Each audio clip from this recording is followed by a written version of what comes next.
Pernah terfikir tak macam mana rupa dan keadaan sekolah kita 10 tahun akan datang? Bukan sekadar papan putih dan juga kerusi meja, tapi ia merupakan satu ekosistem yang serba pintar. Betul tu.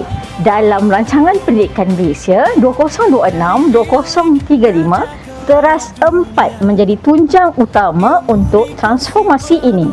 Teras 4 fokus kepada satu perkara, iaitu memantapkan prasarana fizikal dan digital di semua institusi KPM.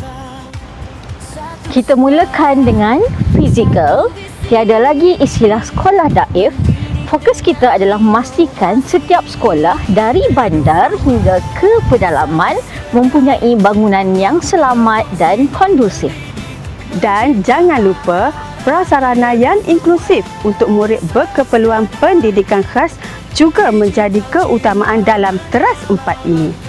Maksudnya bukan sahaja cat baru bangunan, tapi penyelenggaraan berkala untuk naik taraf fizikal bidang sains ataupun naik taraf fizikal bidang sukan. Bayangkan high speed internet di seluruh pelosok sekolah. Kita bercakap tentang liputan 5G dan juga ketersediaan peranti kepada semua guru dan juga murid. Wah, barulah betul-betul digital first generation. Bila digital mantap, guru-guru akan lebih mudah untuk kreatif dalam PDP melalui pelantar seperti delima yang lebih canggih.